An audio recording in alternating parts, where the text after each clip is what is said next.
So this is the model as it came to me. We have an old first edition Predator side tracks. I know it's the Predator because that's the sponsoring from the first edition Predator. Those side tracks have been sandwiched onto a Lehman Russ hull. And we've got some Gorkamorka bits up here. So that's a Gorkamorka rocket, the Gorkamorka rocket gunner, big grabber. There was this little gunning platform that was sat on the back here. And then we've got a barricade tank trap as the ram here, and something else on the back which I'm not quite sure about. But the overall shape is definitely something I could work with. I'm going to have to do the very unorky thing and take off some guns, because one sponson doesn't make much sense. Not that sponsons make sense in general. We've got 2 guns on the hull for some strange reason, so we're going to lose at least one of them. So we're going to keep the battle cannon, we're going to keep the rocket launcher, we're going to keep at least 1 gun in the hull, and we'll have a gunning platform on the back there. But yeah, this is something I can work with, but the first stage is going to be to paint strip it. So here we go.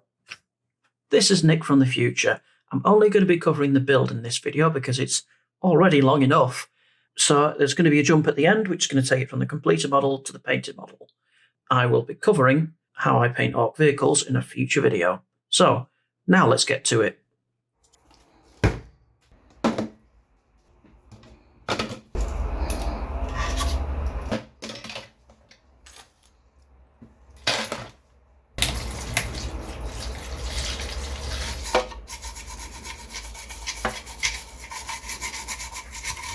Methylated spirits doesn't normally let me down, but in this case it didn't really remove the primer for some reason.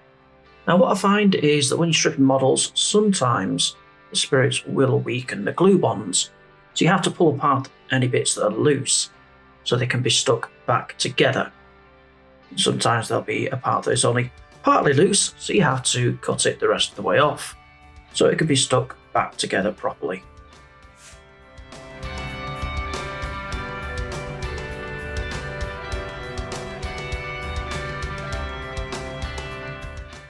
Now with the Lehman Russ hull being stuck to some Rhino side panels, there's actually some fairly large gaps, which I didn't want. So I started out by using some plasticard just to cover the sides of the Lehman Russ hull so that there aren't any gaps between it and the Rhinos. And what I did is I deliberately made these side bits a bit too big to start off with, so they could be stuck on and then trimmed down later for a perfect fit.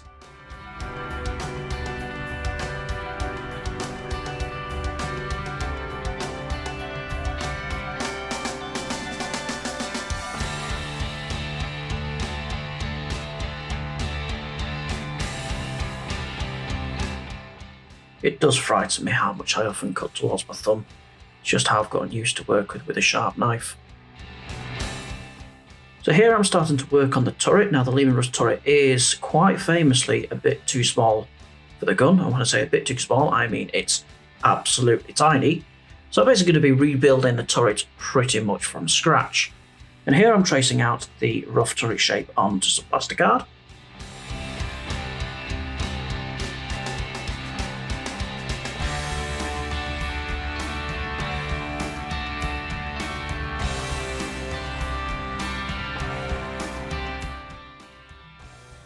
And after a quick size test fit, it looks like it's still a bit too big, so I'm just going to continue trimming it down until I'm happy with the size.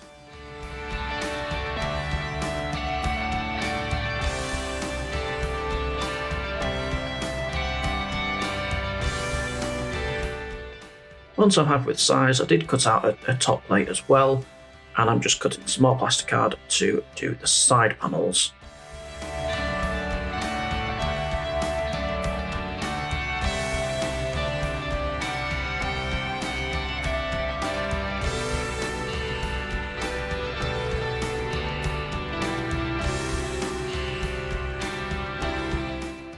Now the good thing about Orky builds is that you do not have to be very precise. So yeah, if I was being a bit more precise, I would be measuring everything to the millimetre, but I'm pretty much making it up as I go along here. Now I'm starting to stick the turret together.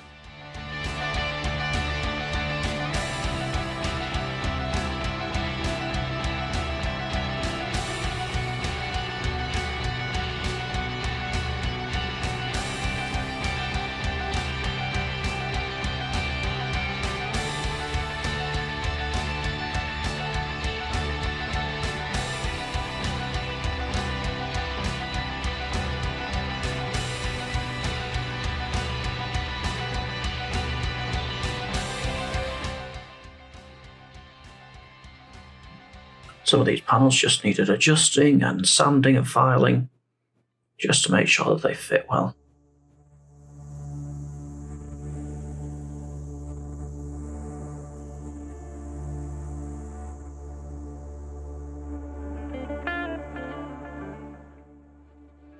Now for the hatch, I dove into the bits box and I grabbed a turret ring from the truck kit and some commander legs from the battle wagon kit. I think that's the battle wagon kit they're from anyway.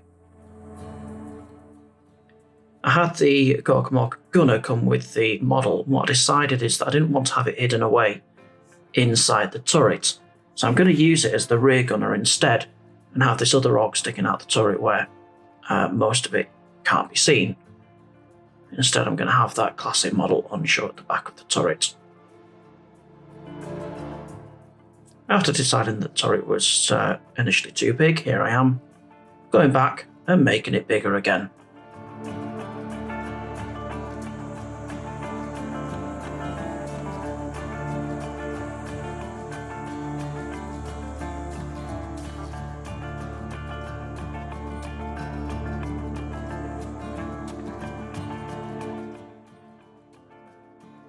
Now I'm going to do the side doors for the Rhino side panels. And once again, guess what? It's plasticard.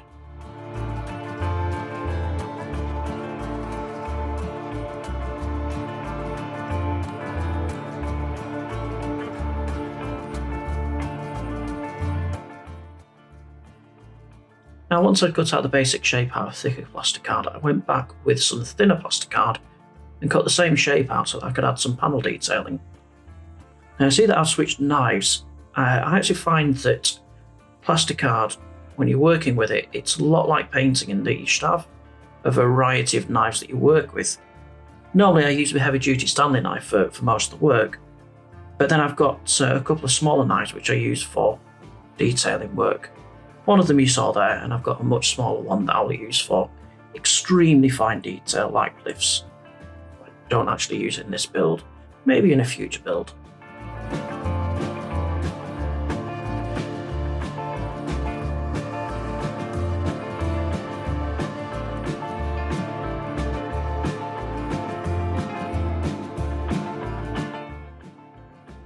Now for the hinges, I'm using some plastic tubing and rod.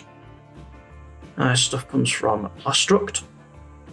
Now the great thing about it is that the rod fits perfectly inside the tube, so it's perfect for making hinges.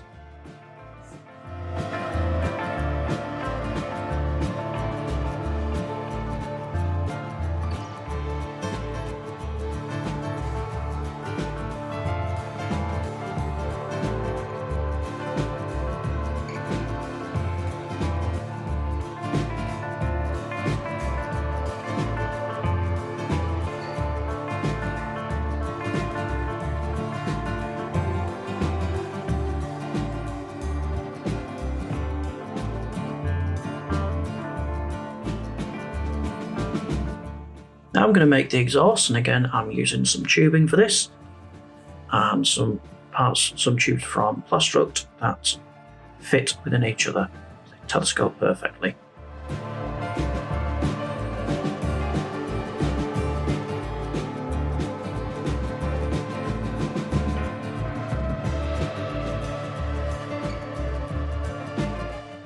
I'm going to use a handheld electric drill just to add some holes to the exhausts.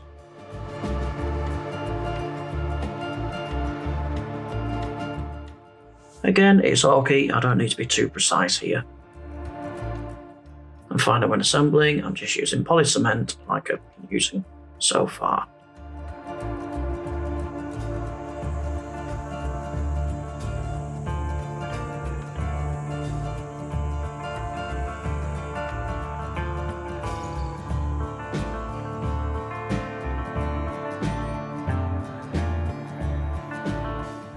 And when it comes to attaching it, I'm just going to sand one side of it flat so that it sits flush against the vehicle.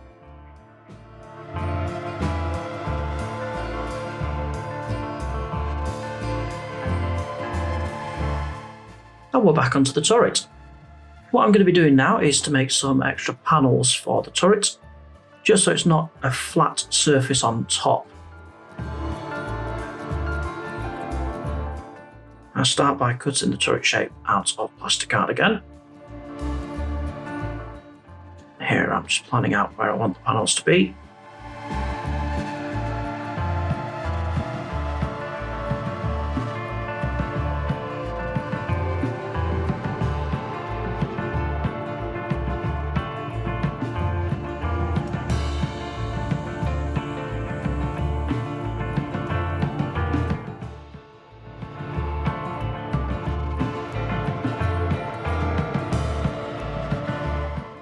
I'm just getting the gunner sat on top.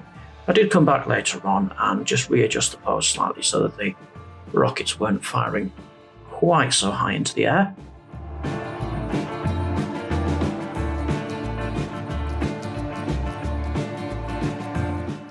Now on the back here, I want a little grot poking out of the engine hatch. And I do this on almost every single Land Raider conversion that I make. I think it adds a great characterful touch to it. The grot is just a spare from one of the Mek gun kits. I first put a little platform inside for him to stand on, and then a little handle so that he can be sticking his gob out of the hatch.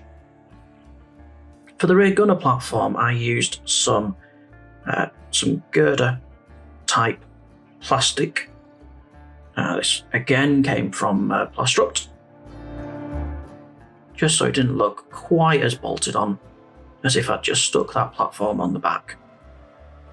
So it just gives it a little bit of strength, a little bit of rigidity. Now the gun here is actually from Epic Armageddon, or in fact possibly Epic 2nd Edition, from one of the York Gargants, and it's a cannon, but I decided that having it as a Scorcher just made a bit more sense as a kind of a point defense weapon. So I just used a bit from, I think that's from the Mega Knobs kit, just trimmed down to turn it into a Scorcher. Now we're on to some fine detailing with the basic shape there already. So first off, I'll make a dive into the bits box and pull out a bunch of glyphs. Those are spares from the truck kit, from the battle wagon, from basically every Orc kit, except for the new buggies. And here I'm just making some more armor plates out of plasticard, and these can just be stuck on quite randomly all over the vehicle, as Orcs will do.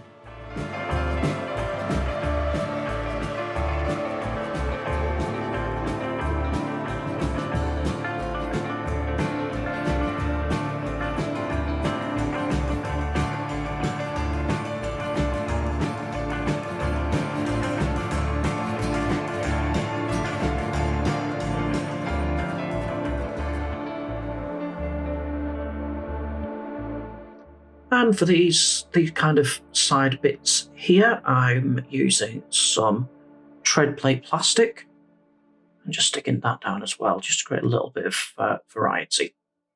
And now on to the final stage, which is riveting. Now I've done a tutorial on these very recently, and I'll stick a link to that up in the corner.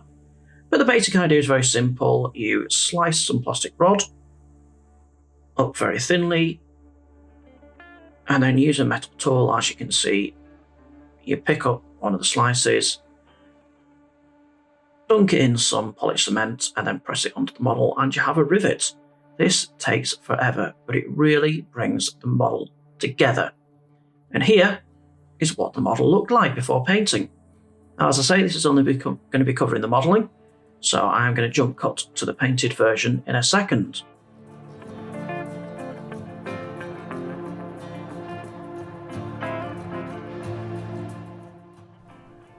And here it is, the completed model. I'm really happy with how this project went. Just the turnaround from the original model, I think is spot on. It's exactly what I wanted. The paint's a little rough in a few places, some of the weathering didn't quite work as I'd hoped, but yeah, I still consider it a very successful project. Now, working on this took me back to the days of 3rd edition, where we had an entry in the Court Codex for taking a looted vehicle, which basically just said you can take an entry from another army.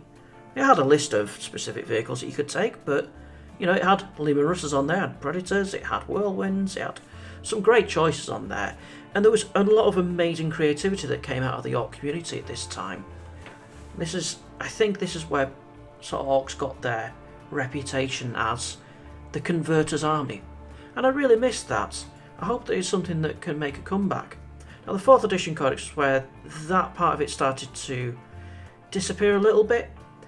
It was reduced to a single entry in the Codex of the looted wagon, which had some good weapon choices, but it wasn't as characterful as just looting a vehicle from another army. But yeah, really successful project. I hope you found it interesting. I hope you found the video interesting and informative. If you have any comments, then please post them below. I'm happy to answer any questions that you have. But please do the usual thing of liking, sharing, subscribing, because I'm going to be doing some more of these. I've got 3 more of these vehicles to rescue on the way, and I'm really looking forward to getting started with them. So I hope you have a wonderful day, and thank you for watching.